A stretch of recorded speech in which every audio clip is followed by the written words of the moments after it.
I am Mr. Sunil Kumar. Today we are going to talk about learner center approach to teaching and learning, अर्थात शिक्षण अधिगम के शिक्षार्थी केंद्रीय दृष्टिकोण या शिक्षार्थी केंद्रीय उपाधि। तो आज इस बिंदु पर हम लोग चर्चा करेंगे। लर्नर सेंटरनेस जो होता है, जो शिक्षार्थी केंद्रित होता है, छात्र केंद्रित होता है, विद्यार्थी केंद्रित होता है, खास करके लर्नर सेंटरनेस में के अंतर्गत जो हम लोग आज इन बिंदु पर देखेंगे कि सबसे पहले कि learner centredness, what is learner centredness, learner centredness की उपयोगिता क्या है, इसके विशेषता क्या है, लर्नर सेंटर अप्रोच से शिक्षण अधिगम में के प्रोसेस में किन किन गुणों को, किन किन दोषों को अवगत किया जा सकता है। तो जो आज इस बिंदु पर है, इस बिंदु पर हम लोग चर्चा करेंगे। तो अब पहले हम लोग देखते हैं कि शिक्षण अधिगम के शिक्षार्थी केंद्रित उपागम क्या है। जैसा कि स्क्रीन पर हम लोग देख रहे हैं कि जो इसके कुछ बेसिक एलिमेंट्स हैं, जो टीचर सेंटर्स अप्रोच, जो कि टीचर के परसेंट केंद्रित होता है, शिक्षक केंद्रित होता है। सब्जेक्ट सेंटर अप्रोच जो होता है वो कंटेंट या सब्जेक्ट से संबंधित होता है, जबकि लर्नर सेंटर अप्रोच जो हो वो लर्नर से संबंधित होता है। मीन्स कि here neither teacher is important and nor subject is important, but here Shivam is important because who is a learner.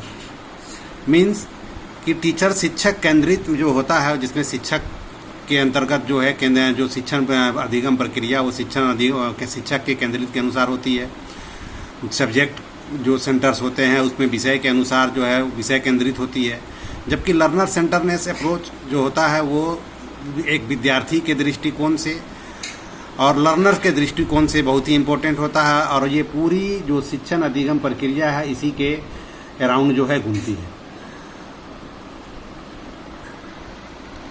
Next points में हम लोग देख रहे हैं कि लर्नर सेंटर प्रिंसिपल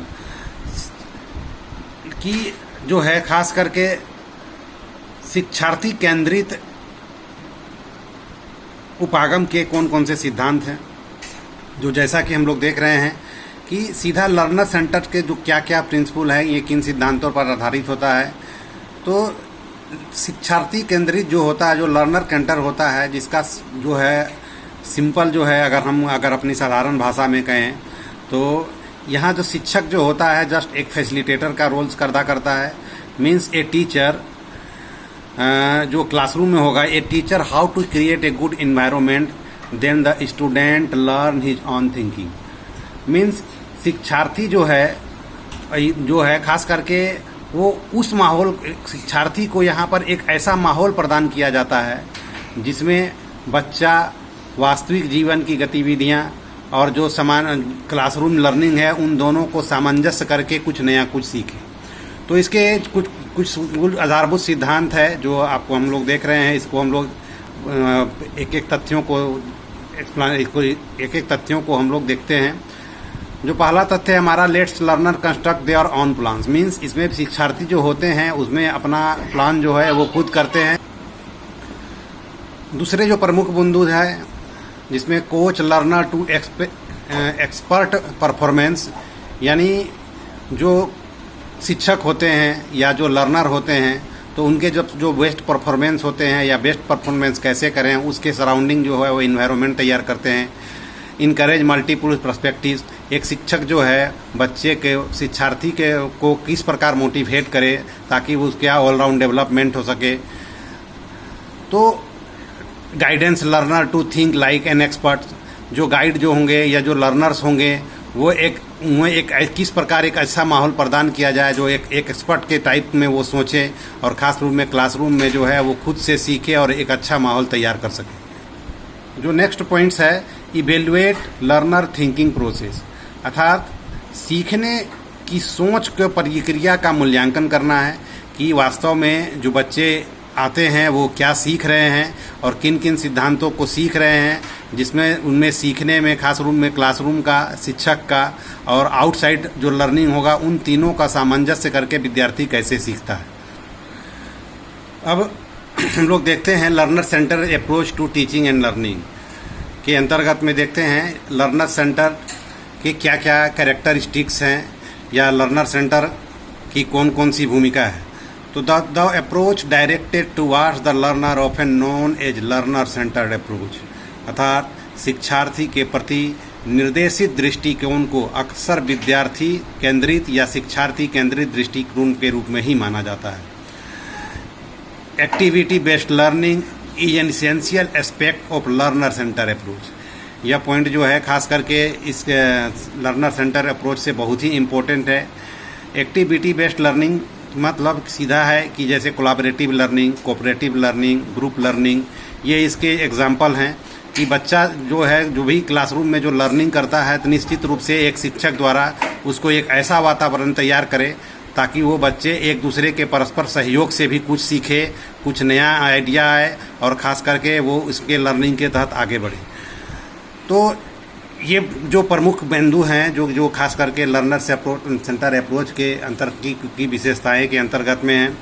और जो the process of learning outcomes are taken care of in approach means इस दृष्टिकोण में सीखने और सिखाने के परिणामों की प्रक्रिया पर स्पष्ट रूप से ध्यान रखा जाता है।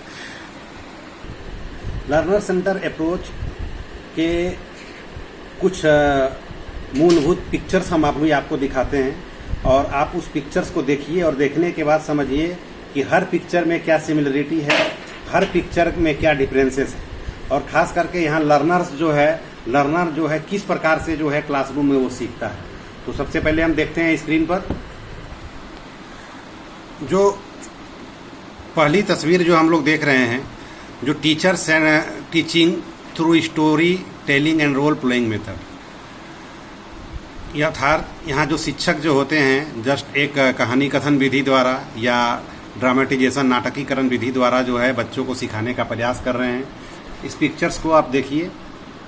फिर इससे संबंधित दूसरी पिक्चर जो आप देख रहे हैं, students are actively participating in teaching learning process. यहाँ पे शिक्षार्थी केंद्रित जो है पाठ्यक्रम है जिसमें शिक्षक जो है बच्चे से कुछ प्रश्न पूछ रहे हैं और बच्चा निश्चित रूप से एक्टिव होकर वो पार्टिसिपेट कर रहे हैं। तीसरी जो तस्वीर है जिसमें आप देख रहे हैं कि students learning from interaction with a peers, जो अर्थात जो एक बच्चे दूसरे बच्चे की सहभागिता है और दोनों जो है ग्रुप में है, वो ग्रुप लर्निंग के आधार पर सीख रहे हैं। अगली तस्वीर जो है students joyful learning in group and performing activity, जहां आप देख रहे हैं कि बच्चा जो है खास करके एक नया क्रिएशन कर रहा है। सारे बच्चे एक जगह पर मुख्य रूप से अपना जो है ग्रुप परफॉर्मेंस कर रहे हैं और उसके आधार पर जो है वो सीख रहे हैं। तो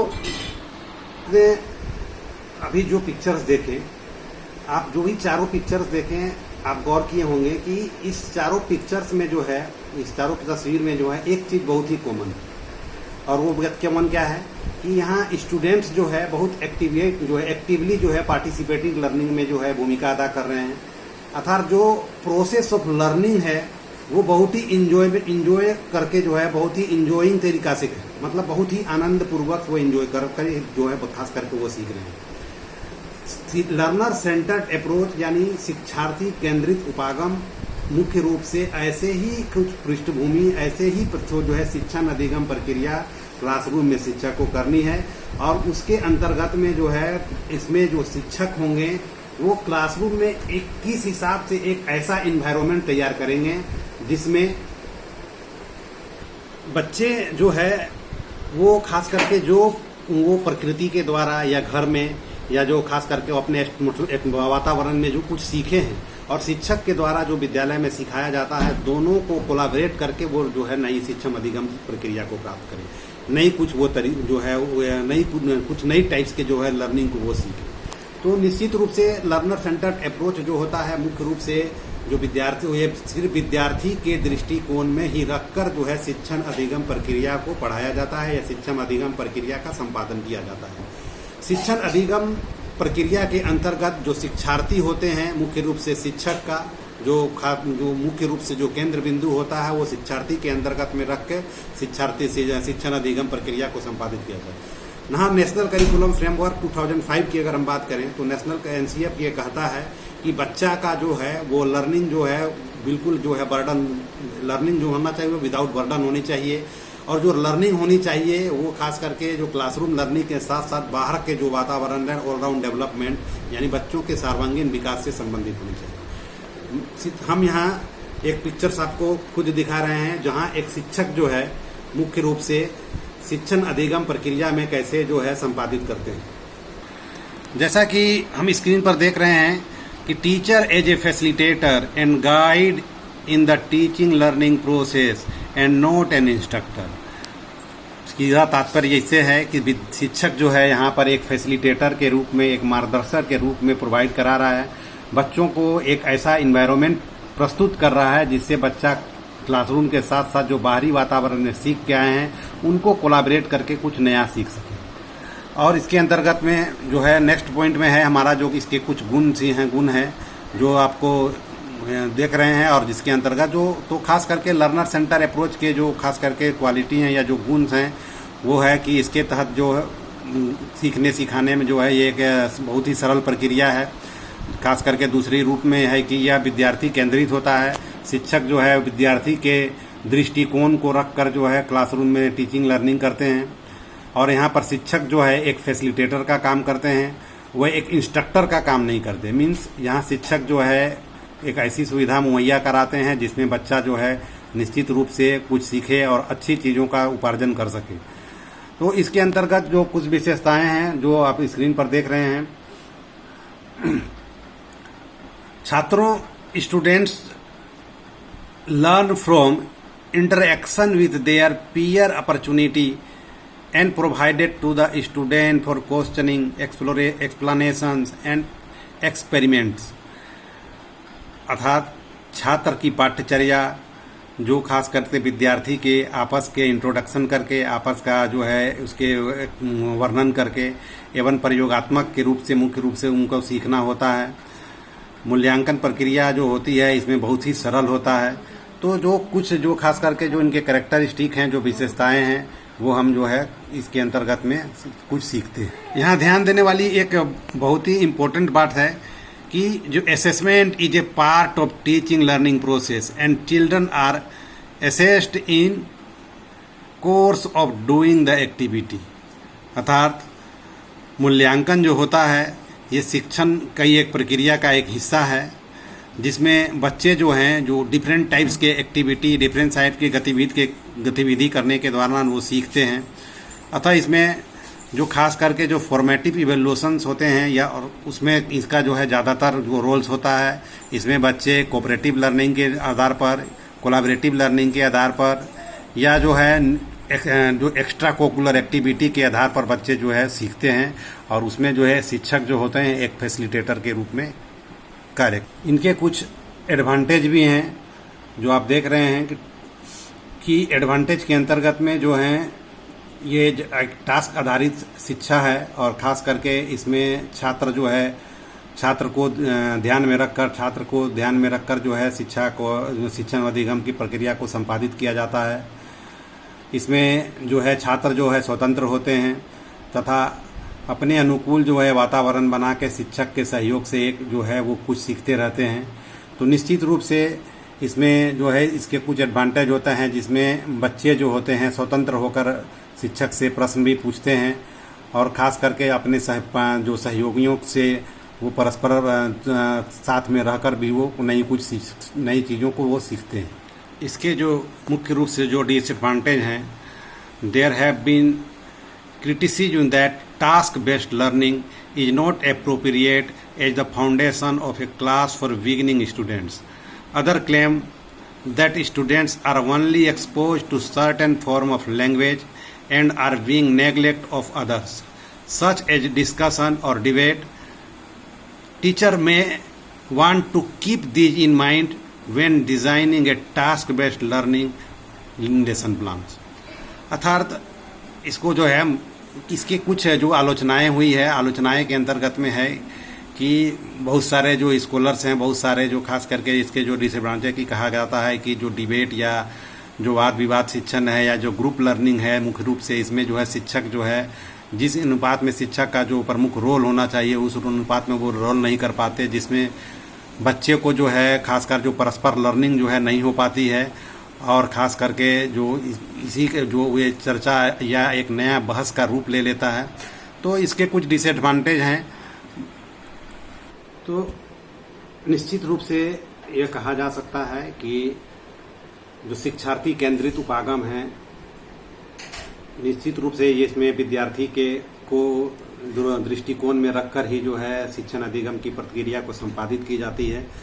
और वर्तमान में खास करके वर्तमान में जो शिक्षण अधिगम की प्रक्रिया है, इसमें लर्नर सेंटर नो सेंटर पर ज़्यादा जोर दिया जा रहा है, क्योंकि एनसीएफ भी यही कहती है कि जो शिक्षार्थी केंद्रित प्रक्रिया जो होती है वो विद्यार्थी में एक नई जो है उत्साह पैदा करता है, उसको विद्यार्थी को मोटिवेट पैदा करता है।